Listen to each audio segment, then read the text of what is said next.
Hello and welcome to another episode of this series of self-hosting. Today we're going to be taking a look at Airsonic. Now, in the past video, I have shown you Gonic, which is very similar. It is much more basic though than Airsonic. Airsonic has a lot more ability. The reason I had initially went with Gonic is because of the hardware I was running. Needed something that was less resource intensive. I've recently upgraded my hardware, so I'm back to using Airsonic because there are some features that I do like that I was missing with Gonic. One of the more important ones was how it displays cover art. So Gonic has some issues. You have to have a very specific file name for your cover art, and if it's not there, it's not going to show it, and it has problems displaying it through different clients. So I'm back on Airsonic that does not have those issues and displays any manner of cover art. You can just completely configure what it's looking for right in the settings. So let's take a walk through Airsonic right now. Here we're looking at what you'd be presented with as soon as you log in. This is the main view here, which is showing you just random albums. And down here we have the player queue, where if you add a bunch of songs, they're all going to show up down here. You can change volume, play, pause, everything you would expect to see with a player queue. And over here, the menu on the left, you can see the different genres. Now, I believe normally by default, depending on your folder structure, you would be just seeing a list of artists over here on the left. But because my top level directory for music is categorized by genres instead of artists, it's displaying that. Well, let's click on one of these albums here, and we'll see what we get. So you can see we have the album art over here. Well, let's start at the top. We have the directory. We have ability to play all, random, add, download, etc. Over here we have a rating system, 5-star rating system, and then an ability to share. And then we have links for more information. Here we can star specific songs. We can play last, play next, and check boxes, and then do many of those things down here in bulk. On the right, we have the cover art, and this has the ability to download cover art. So if we would click change, it's not finding it. So this was a bad example. We'll need to try with a different album. Down here we have other albums by this artist, and then way down here we have similar artists, and you can click on each one of these. Let's try that cover. So there we go. I clicked on change on that, and then all you have to do to change it is click on one of those. You can see it says image downloaded, and now it would have that cover. And then down here again, by the similar artists, you can click start radio, which is a great feature. What that does is it'll just create a playlist with random songs from all these different similar artists. And that's a nice way you can create your own little like Spotify, and it's based off this one artist that you're in here. It finds a similar artist and starts playing it.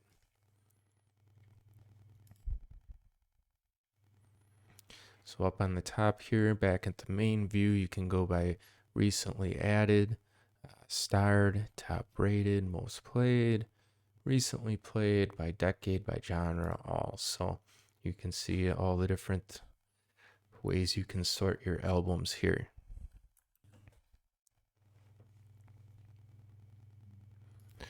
Now, I've just recently set this up not too long ago, so I don't have any starred items. Those would show up here. Playlists, same thing. Podcasts, you can actually have Airsonic be your podcast manager. I don't. I just do all my podcasts on the phone. You can use Antenna Pod. It's open source and free. But if you wanted Airsonic to do it, you could do it here.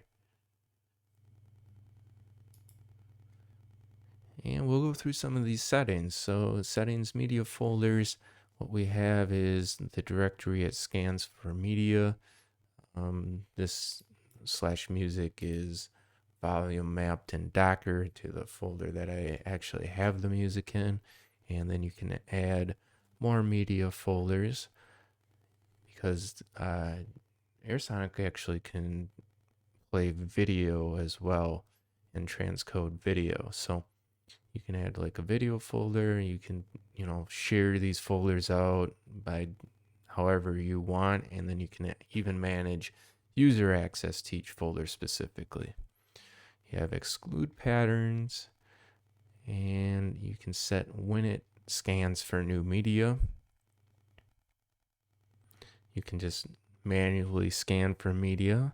So if you download an album and you want it to start showing up in your clients, you can just click this to manually scan and update it. Then you have fast access mode. Now, I'm not entirely sure what this does. It explains here that if your media files are located on a network share, to check this, which mine are. My media files are still on a different server. It's on the Rock Pro 64 with the big hard drive on it and not actually on this Think Center. So I checked that box. Again, I don't know what it's actually doing, but it is saying if you have this type of setup to check it. So I have. And you can clean up the database. General. So music files, these are the extensions it's going to be looking for as it's scanning for music files. Here they are for video files, and here's the cover art that it will be looking for. And this is where it will look for playlists. Again, this would be volume mapped in Docker, if that's how you use to install it. And then your index. So this, you can choose. I changed it to this. It was something else before this, but that is going to determine how this looks over here, your main menu on the left. And if you hover over this eye here, you can see there's some examples it gives you down in that third paragraph on how you might want to organize it differently.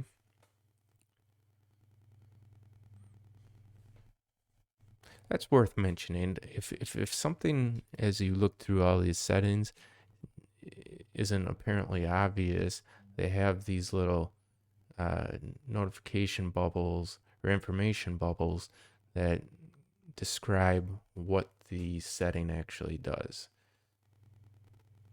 That's really good user interface. Articles to ignore. So these are things that it's going to ignore. Shortcuts.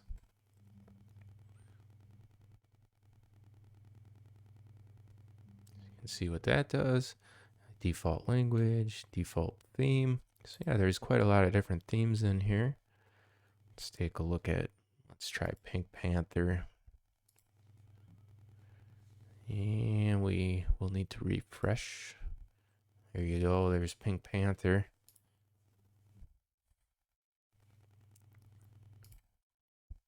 Let's try a few more. Groove.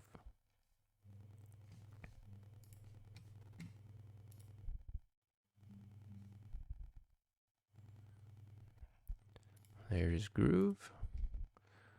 Let's see what else we got in here that cool and clean. Let's try that one.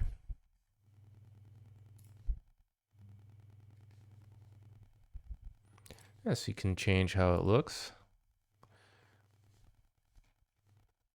Where were we? I'm gonna go back to the default because I'm used to it and I'm boring. And refresh, and here we are. All right, back to settings. We were in general.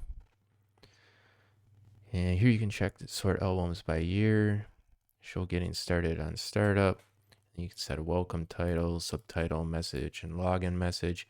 That will put a message in your main view. I believe it like cuts into your main view over here with a message, if I remember correctly. I didn't want to see it, so I just deleted everything in those boxes. All right, so under advanced, we can set download and upload limits and set up a SMTP server information if we want to send notifications out, as well as a CAPTCHA and an LDAP authentication. Here we have personal. So each user can have their own personal preferences, which include language, their own theme, how they want the default album list to look. So as soon as you log in, right now, for me, it's just random albums, but you could have it set to your top rated albums, your starred albums recently added by decade, by genre. So you can see it's very granular, and throughout all these settings, they really allowed for customization here. And here again with all these different settings on how this information is displayed for each song.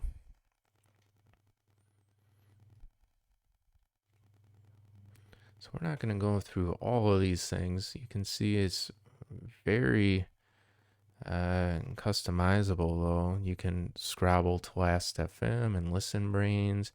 You can even set up an avatar or upload a custom user image.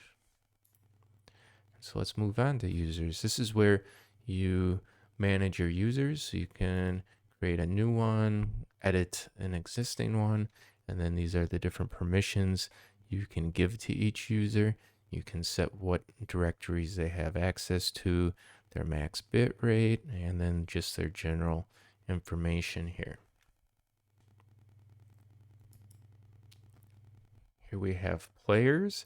So the players are set. You can see not only the client, it's a client and user. So each client user in here, and you can in that set specific bit rates for each client user, what transcoding it does. Again, I can't say it enough. It really lets you fine tune everything.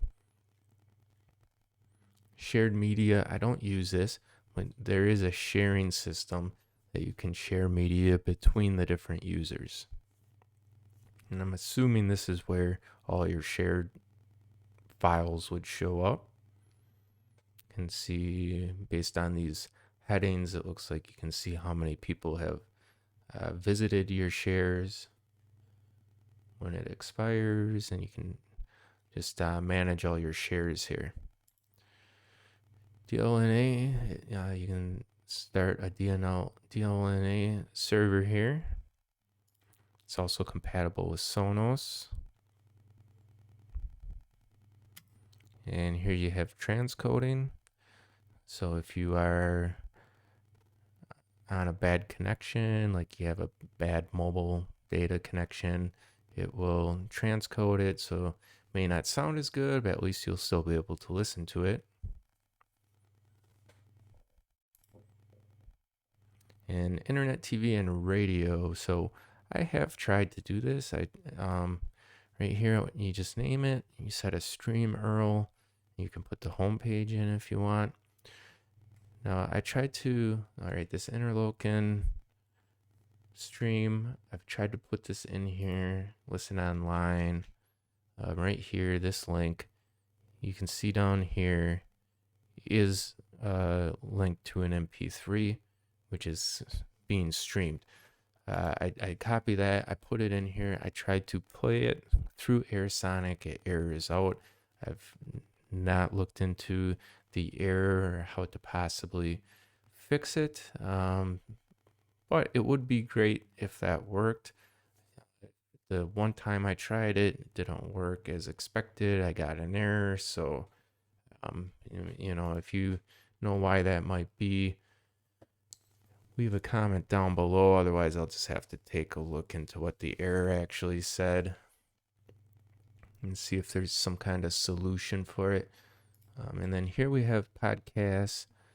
You can set when it checks for new episodes, how long to keep the episodes, when new episodes are available, and where to save the episodes.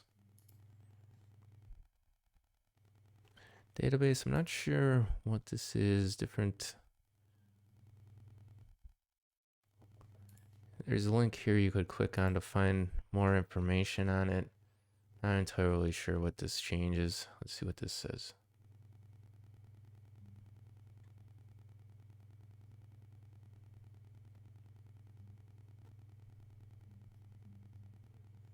It's over my head, so I do not know what any of that means.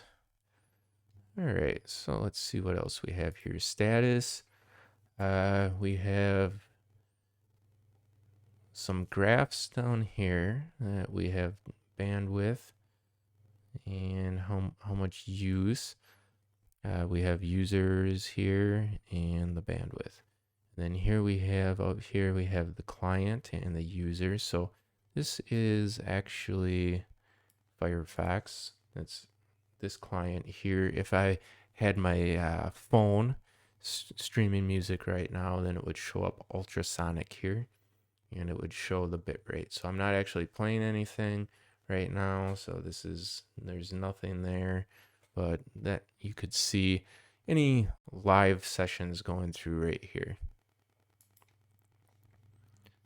And under more, we have shuffle play. So you can, if you want to shuffle up some songs to listen to, you can pick all these different ways to filter and sort what it's going to be selecting from.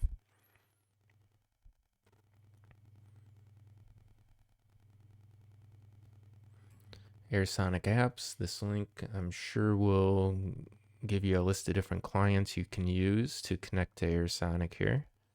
Network status. I believe we were just up there. Podcast gives you the link to receive your podcast. You can upload files and they will go to this directory, and a list of keyboard shortcuts. Yeah, there's one other thing I wanted to show. So like, we click on a band, let's click on like the Rolling Stones down here. It gives you a little quip of information on the band. So you can do that with any band, and it'll give you a little information on them from Last FM. And if you want to read more, you can just click on the link. I like that. You have the cover art, which it displays. You have little information. If you want some information on the band, you have links you can click on for even more information on the band. It's just a more full-fledged system than Gonic. Gonic is great if you're low. You have a requirement for low system resource use, but you're not. It's bare bones. It's just going to stream the music. That's it.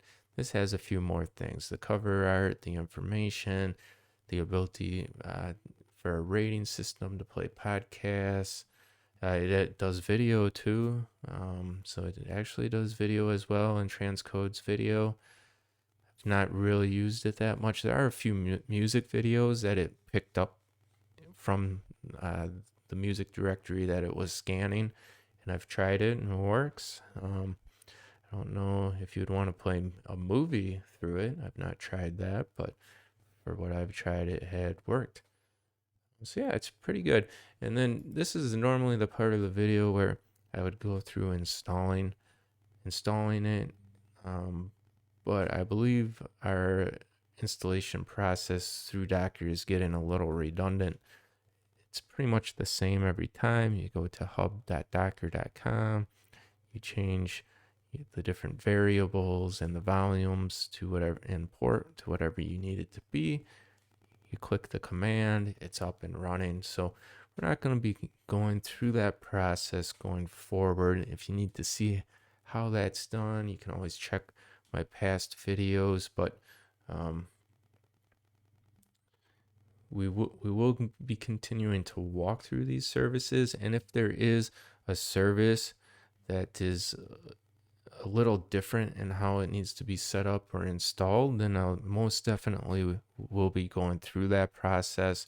But it seems to be getting a little repetitive just to be doing, a Docker run command or a Docker compose up every single time. It's pretty much the same thing.